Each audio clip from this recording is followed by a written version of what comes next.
Hello, everyone, and welcome back to the Real Positive Girl podcast. My name is Sabrina. Happy Thursday to you all.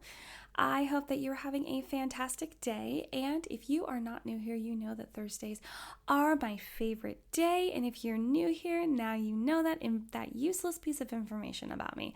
I love Thursdays because they're so close to the weekend, yet there's still enough time to get work done if you feel like you've gotten behind. So I don't know. And I've mentioned it before many times, but on the regular, I used to get on social media, very particularly Facebook, when I actually used to use that platform. I don't really use it that much anymore, but I would always be like, does anyone want prayer on Thursdays? And that would be one of the biggest things. And I still accept prayer requests all the time, anytime anyone needs them. And I need to get back into actually offering that. But I feel like it was 8 or 9 years ago, I actually started asking people if they had prayer requests, because it was really important to me for people to know that there is always someone available to take prayer requests. And I know sometimes that can be awkward to find someone that believes in doing that and would do that. And so just in case you wanted to know, I am available for that. But anyway, that's part of the reason why I really love Thursday. So again, happy Thursday. I hope that you're having a great day today. And if you're not having a good day, please, I encourage you to take the 5-minute reset, where you spend at least 5 minutes, if you have more, then use more, but at least 5 minutes of alone time where you just take enough time to reset, come back to baseline, find some peace and quiet, and just kind of reflect on what's going on, how you can maybe problem solve whatever you're going through. Also, if you're having a really hard time getting over it, I would encourage you to make a quick list of at least 4 items that you are grateful for. They can be big, medium, small. It doesn't matter. You can be grateful for your cat. You can be grateful for being able to get your favorite drink at Starbucks the other day. You can be grateful for going out on a fancy dinner.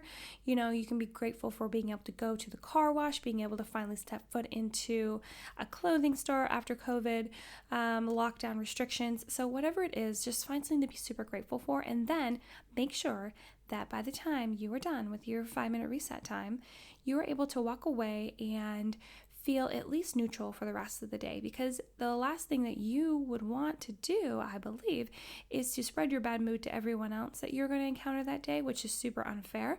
So you need to be able to walk away feeling at least neutral, if not positive, and just knowing that tomorrow can be a better day and you can still try your best to enjoy and accept everything else that's happening throughout the day.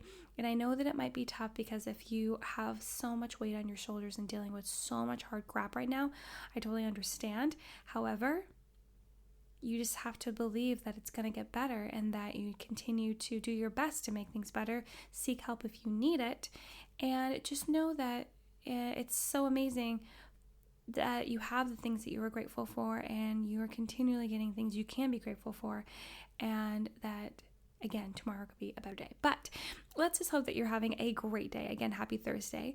Just a reminder that this week we were talking about the importance of self-care. And today, Thursday, we are going to talk about ideas for practicing self-care. And you might have thought that I was going to do this episode at the beginning of the week, and I decided to do it closer to the end because I really wanted to highlight the importance of self-care, some popular opinions about self-care and how those are wrong, and just really kind of get into the background of it and then give you ideas. But then you might have always thought, wow, but wouldn't you have given us ideas on the last day?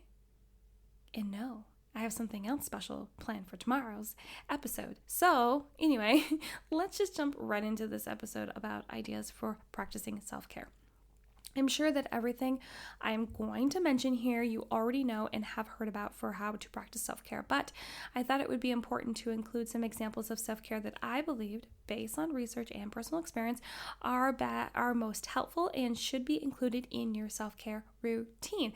Sometimes it's really fun to get ideas, and I think that can easily be proven by the fact that people will go and save things on Instagram, like recipes or workout routines, or just ideas on how to organize or do whatever, and even more so on Pinterest and YouTube, where you're basically just typing things into a search engine just to find out different things. So I know that people really love to gather ideas, and that's why I wanted to give you just a few. So first, I want to mention getting in exercise or some sort of physical activity. And you don't have to be some fitness buff or dedicated to a strict workout routine. You just need to get out and move your body.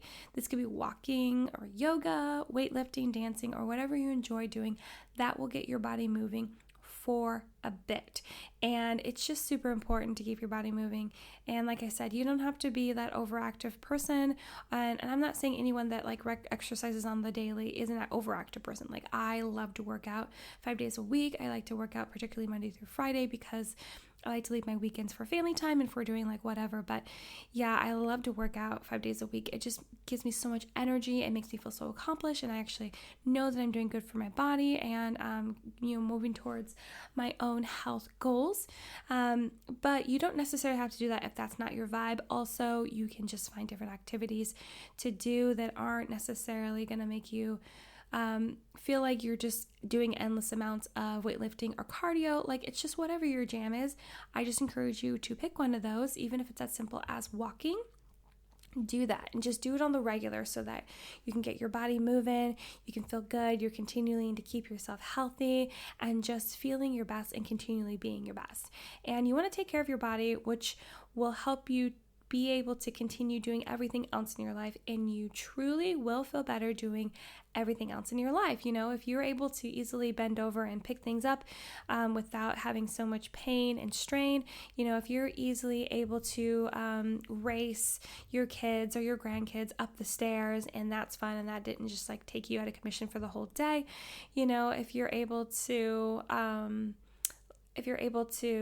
be in the pool and swim laps and kind of like have fun outside in the pool and not feel like it's so much hard work to be splashing around in the water, and if you're able to bend over without getting any sort of like straining your back like instantly, like those kind of things, it's so beneficial to stay healthy and active because it'll be a benefit to everything else in your life. Next, take time to do activities that will pull you away from technology, allowing you to like decompress and enjoy some quiet both around you and in your mind. So like, try doing meditation if you're into that, journaling, reading, or just go about your day not constantly using your phone or computer. And doing this will allow you to have a reset, because a lot of times we get caught up in what everyone else is doing online and comparing ourselves to them. I know. And comparing ourselves to them when we need to turn the focus on ourselves and realize how awesome our own lives are and be grateful for that. And everyone knows the whole like, you go to social media, it's a highlight reel, even though I feel like more and more people these days are actually being real on social media, like talking about real struggles and real problems, which I super appreciate. And that's actually what I try to do too. I try to be super transparent and open with everything that I'm going through, because I feel like that's just the most fair thing to do, because no one's perfect, and we should all be sharing those so that we can learn from each other and also not feel alone. I feel like that will bring us together more than just more pictures of us smiling at the beach. Like, not everyone's able to have a happy time at the beach, or go to a beach. Like, that's my issue right now. And so I just encourage you to really take the time to have some time away from technology. So, I've actually found more recently, with things just settling better in my personal life, that I'm able to spend more time away from my phone, because I found so many other wonderful things in my life to focus on and that are fun and that are bringing me joy,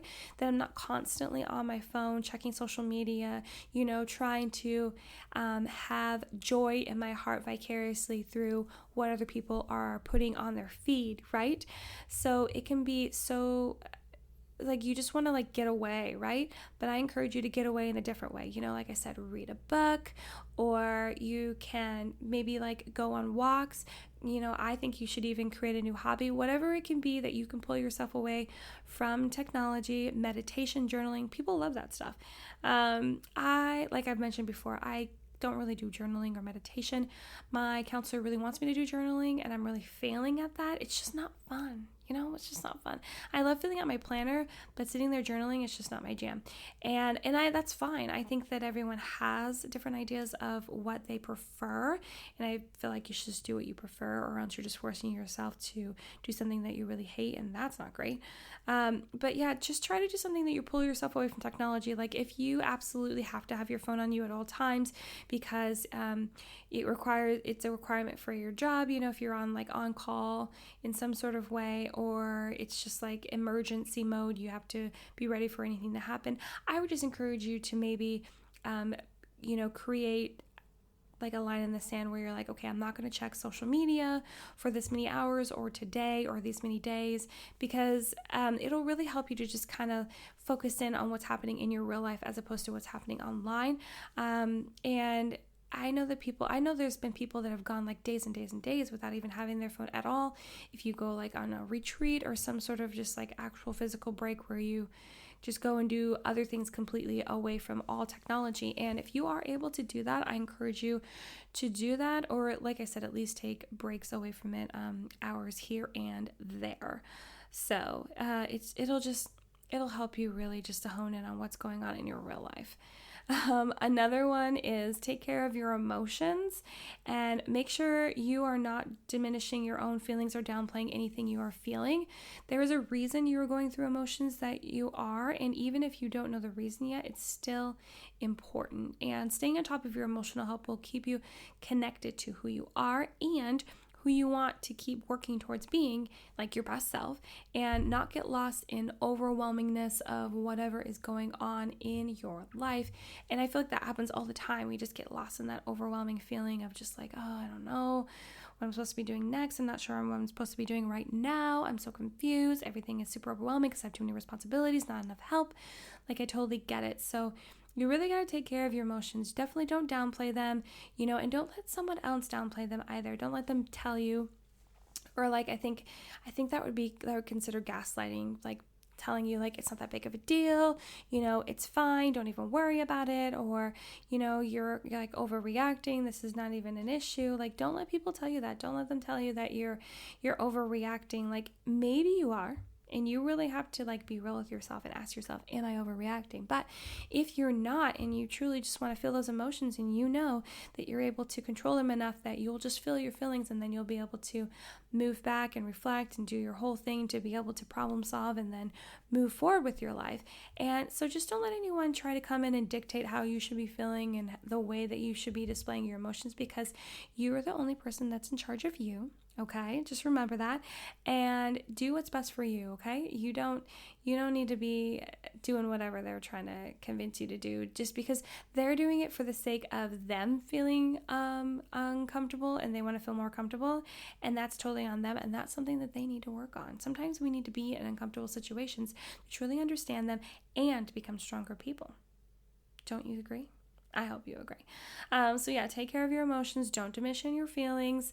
Also, we need to really stop comparing ourselves, and just know that you're okay. You're okay feeling however you feel, just as long as you don't sit in those emotions too long, like wallow in them. Wallowing is never fun, and it never really helps you do anything. But yeah, if you don't know the reason that you're going through whatever emotions you're going through, that's totally fine. I would try to make a note mentally or physically in like a journal or a planner or whatever you want to do.